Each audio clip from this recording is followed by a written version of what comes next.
ओम नमः शिवाय। ओम नमः शिवाय। धार्मिक मान्यता के अनुसार शिव पुराण का पाठ करने से मनोकामनाएं पूर्ण हो जाती है। निसंतान लोगों को संतान की प्राप्ति होती है। अगर वैवाहिक जीवन में सब समस्या आ रही है तो वे समस्याएं दूर हो जाती है। व्यक्ति के समस्त प्रकार के कष्ट और पाप नष्ट हो जाते हैं और जीवन के अंत में उसे मोक्ष की प्राप्ति होती है। जैसे शंकर भगवान ने किए जय। सुत जी बोले, हे ऋषिगण, अब मैं शिवरात्रि व्रत के उद्यापन की विधि कहता हूँ। इस व्रत में त्रयोदशी के दिन को एक बार भोजन करके चतुर्दशी के दिन उपवास रखना चाहिए। शिव मंदिर में जाकर उनका सविध अर्चन करना चाहिए। फिर भगवान शंभु के निकट दिव्य मंडल की रचना करके मध्य में सुंदर लिंग तो भद्र मंडल को बनाना चाहिए। ये सर्वतोभद्र चक्र को यहाँ ही प्रजापत्य के नाम ने वस्त्र, फल और दक्षिणा सहित शुभ घटों की स्थापना करे। यदि सामर्थ्य हो तो शिव पार्वती की श्रवण प्रतिमा, अन्यथा दूसरी स्थापित करे। मंडल के योग्य आचार्य को वरण करे। प्रत्येक पहर में जागरण के साथ शिव अर्चना करे। फिर प्रातकाल में शिव अर्चना करके हवन करे। ब्राह्मण भोजन यथाशक्ति करवावे। वरण के आचार्य को सहपत्नी, वस्त्र, आभूषण तथा गौ का दान करे। इसके 50 प्रतिमा पूजन सामग्री आचार्य को दे दे। फिर हाथ जोड़कर विनम्र वाणी से शिव जी से प्रार्थना करे, हे देवस, हे शरणागत वंशल, आप मेरे इस व्रत से प्रसन्न हुई है। भक्ति भावना का आश्रय लेकर मैंने ये व्रत किया है। हे शंकर जी, यदि अज्ञानवश कुछ न्यूनता रह गई है तो वह पूर्णता को प्राप्त हो। इस प्रकार विनम्र प्रार्थना करके शिव को पुष्प अर्पण करे।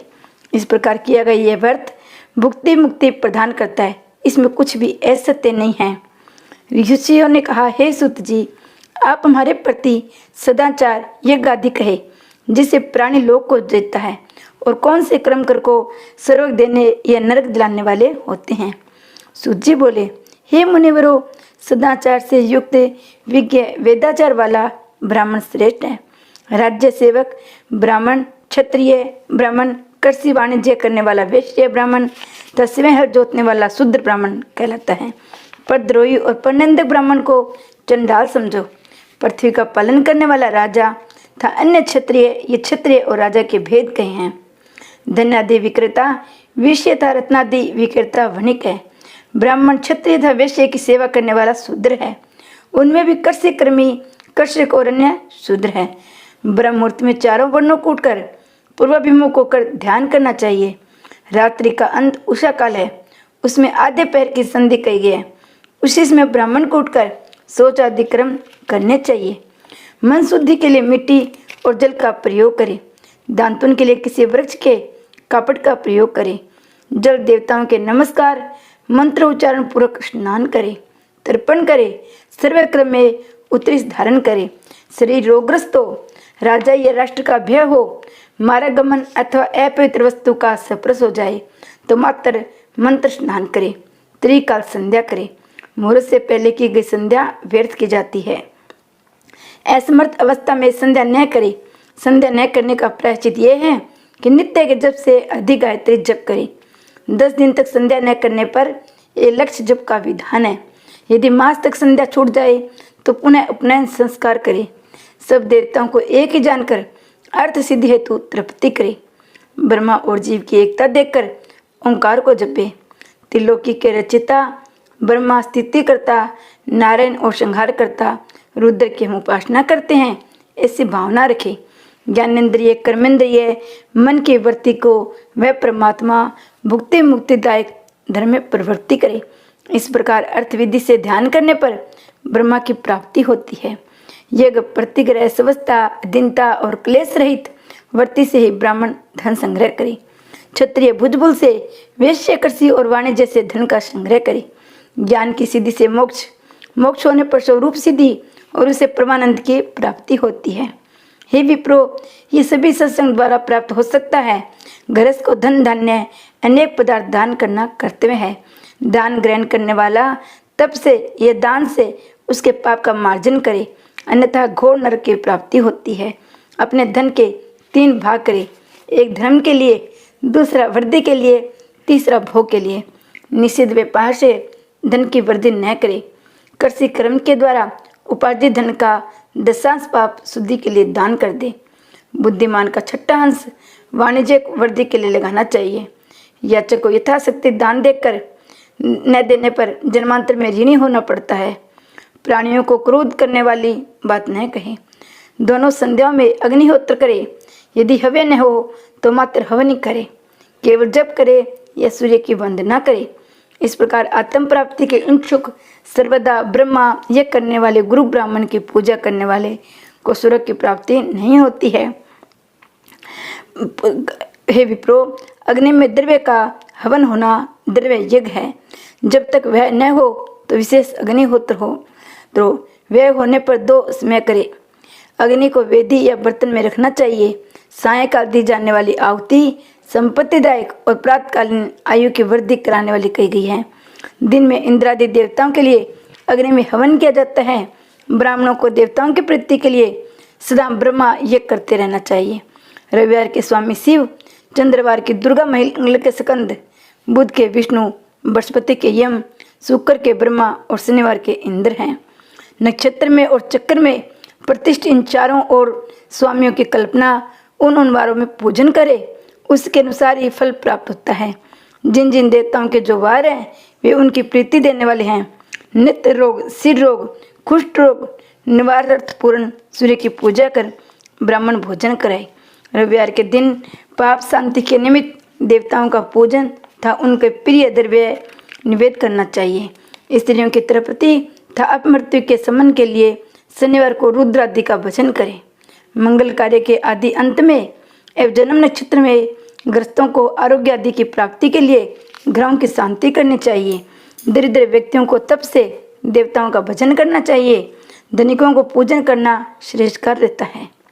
सूजी बोले, हे विप्रो, अब पूजा के लिए देश काल पात्र आदि का वर्णन सुनिए। देवेग आदि क्रम में शुद्ध ग्रह फलदायक है। गोस्थान में 10 गुना, गोस्थान से 10 गुना फल, जल स्थान पर उसमें से 10 गुना पीपल, बेल, लव, तुलसी और वृक्षों के नीचे इससे 10 गुना, सरपत गंगा के किनारे इससे 10 गुना, पर्वत ताप में इससे 10 गुना फल चंद्र सूर्य ग्रहण में प्राप्त होता है। ग्रहण काल का समय रोग प्रदायक माना गया है, इसलिए इसका विष शांत करने के लिए स्नान दानादि करें। तपोनिष्ठ ज्ञान में निष्ठा वाले योगी यति पूजनीय है। इनकी सेवा से पापों का क्षय होता है। जिस ब्राह्मणों ने गायत्री का 24 लाख जप किया है वह सत्कार करने योग्य है। गायत्री के जप से शुद्ध हुआ ब्राह्मण ही पवित्र है, इसलिए दान, जप, हवन, पूजन आदि सभी कार्यों का वह पात्र है। जो स्वयं पवित्र है वह अपवित्रता से दूसरों की रक्षा कर सकता है। भूखा चाहे वह स्त्री हो पुरुष अन्नदान लेने का अधिकारी है।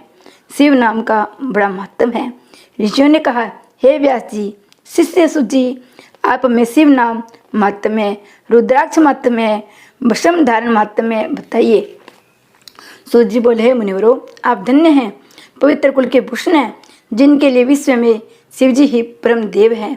उन्हें शिव कथा अत्यंत प्रिय लगती है। वे भगत धन्य तथा कर्तार्थ है। उनका देह धारण करना फल युक्त है तथा अपने कुल का उद्धार कर लिया है। जिन्होंने शिव उपासना की है, जिनके मुख से देव शिव नाम रहता है, उसे पाप उसी प्रकार स्पर्श नहीं कर सकते जिस प्रकार खेर अंगारे को स्पर्श नहीं कर सकता। भगवान शंकर को नमस्कार है। जो मनुष्य इस प्रकार कहता है उसका मुख सब पापों को नष्ट करने वाला है। हे विप्रो, ये मंगल में प्राणी जहाँ जहाँ स्थित होता है उस स्थान के दर्शन मात्र से ही वेनी के स्थान का फल प्राप्त होता है। जिस मनुष्य के मुख में शिव नाम नहीं, मस्तक पर विभूति तिलक नहीं, गले में रुद्राक्ष नहीं, उसे अधम के समान त्याग देना चाहिए। शिव जी का नाम, गंगा, यमुना, विभूति, रुद्राक्ष ये सब पाप की नाशक सरस्वती कही गई है। हे विप्रो, शिव नाम ही पाप स्वरूप महापर्वतों को भस्म करने वाला दावगिन है। पाप से उत्पन्न होने वाले अनेक दुख है, वे सब केवल एक शिव नाम उच्चारण से नष्ट हो जाते हैं। जो मनुष्य इस पृथ्वी पर शिव नाम का जप करता है वह पुण्यात्मा एवं पंडित है। शिव नाम से मनुष्य पवित्र होता है तथा शीघ्र फल देने वाले अनेक कर्म प्रकट हो जाते हैं। शिव नाम का उच्चारण करते ही ब्रह्मा इत्यादि पापों के बड़े बड़े 1.5 समूह नष्ट हो जाते हैं। पाप स्वरूप दावागिल से दलित पुरुष को शिव नाम का अमृत पीना चाहिए। जिन महात्माओं को शिव नाम की महाशक्ति प्राप्त हो चुकी है उनकी मुक्ति तंतकाल हो जाती है। हे माँ मुने, संसार के मूल रूप समस्त पापों का शिव नाम रूपी कुठार से समूल नाश हो जाता है। जैसे वन में प्रकट दावानल से सब वृक्ष भस्म हो जाते हैं, वैसे शिव नाम से संपूर्ण पाप नष्ट हो जाते हैं। शिव नाम ही परम जप तथा संसार सागर से तरने का उपाय है। पापों का हरण करने में शिव जी की शक्ति महापाप नाशनी कहा गई है। जिनका इसका प्रभाव है उतने पाप तो मनुष्य कर भी नहीं सकता। सूर्य बोले, संपूर्ण मंगलों को प्रदान करने वाले भस्म के 2 प्रकार कहे गए हैं। इस प्रकार के महाभस्म, दूसरे प्रकार की सकलप बताई गई है। महाभस्म के 3 भेद हैं, स्रोत, समार्थ और लौकिक। सवलभ भस्म अनेक प्रकार की होती है। ब्राह्मण के लिए स्रोत और समार्थ भस्म का विधान है। अन्य व्यक्तियों के लौकिक भस्म का विधान कहा गया है। ब्राह्मणों को मंत्रों द्वारा भस्म धारण तथा अन्यों को बिना मंत्र भस्म धारण करना चाहिए। गोबर से निर्मित भस्म अग्नि होती है तथा त्रिपुंड के लिए ये प्रशस्त है। विद्वानों के लिए अग्निहोत्र की भस्म तथा अन्यों को यज्ञ से उपलब्ध भस्म धारण करने चाहिए। जाबाल उपनिषद में कहे गए अग्नि इत्यादि मंत्रों से भस्म को जल में मिलाकर 7 बार शरीर पर धारण करें। जाबाल ने आश्रमों तथा वर्णों को आदरपूर्वक मंत्रों से त्रिपुंड धारण करने को कहा है। श्रुति के अनुसार शरीर में भस्म लगाना, त्रिपुंड धारण करना अति आवश्यक कर्म है। ब्राह्मण, क्षत्रिय, शूद्र तथा ब्रह्मोत्सवों को भस्म त्रिपुंड धारण करना चाहिए। जो लोक में रहकर भस्म त्रिपुंड रहित होता है वह जन्मों में संसार से मुक्त नहीं हो पाता है। शास्त्र का निर्णय है कि शरीर पर भस्म न लगाने वाले तथा त्रिपुंड न धारण करने वाले मनुष्य अत्यंत पापी है। हे मुने, जो ज्ञानी पुरुष शिवांगिन त्रैक ऋषि मंत्र से भस्म धारण करता है वह भस्म का स्पर्श होते ही संपूर्ण पापों से मुक्त हो जाता है। जो मनुष्य तीनों संध्याओं से श्वेत भस्म से त्रिपुंड धारण करता है वह संपूर्ण पापों से छूटकर शिव संग प्राप्त कर लेता है। भस्म धारण किए बिना षडाक्षर मंत्र का जप करना वर्जित है। त्रिपुंड धारण करने वाला देवताओं दैत्यों से भी पूजित होता है। यदि वह पापी भी है तो शुद्ध आत्मा वाला बन जाता है।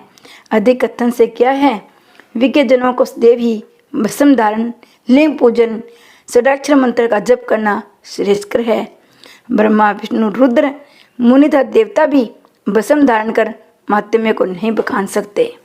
मस्तक, हृदय, बुझाए, नाभि, इन 5 स्थानों में भस्म धारण नमः शिवाय मंत्र से करें। ये त्रिपुंड 3 क्षेत्र, तीनों गुणों को आधार, तीनों वेदों को प्रकट करने वाला होता है। सूत जी ने कहा, हे शौनक, जब साक्षात शिव स्वरूप रुद्राक्ष का महात्म्य कहता हूँ, रुद्राक्ष अत्यंत पवित्र शिव जी का प्रिय है। दर्शन, स्पर्श और जप से संपूर्ण पापों का नाशक है। प्रथम भगवान शिव ने लोकोपकार के निमित्त भगवती की रुद्राक्ष की महिमा बताई है। रुद्राक्ष के 4 भेद श्वेत, रक्त, पीत, कृष्ण कहे गए हैं। अपने वर्णाश्रम के अनुसार वर्ण का रुद्राक्ष धारण करना चाहिए। हे माहेश्वरी, आंवले के फल के समान रुद्राक्ष श्रेष्ठ, बंदरी फल के समान मध्यम तथा चने के प्रभाव वाला अधम होता है। बेल प्रभाव का रुद्राक्ष भी सुख सौभाग्यदाता होता है। दात्री फल के समान रुद्राक्ष समस्त अरिष्टों का समन कर देता है। चोटली के प्रमाण का रुद्राक्ष सर्वार्थ साधक होता है। रुद्राक्ष जितना छोटा होगा उतना श्रेष्ठ होगा। संपूर्ण अर्थों की सिद्धि के लिए इसे धारण करना चाहिए।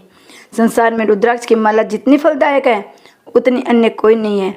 समस्निग्ध, दृढ़ स्थूल कांटों वाले शुभ रुद्राक्ष कामनाप्रद और मुक्ति प्रदायक हैं।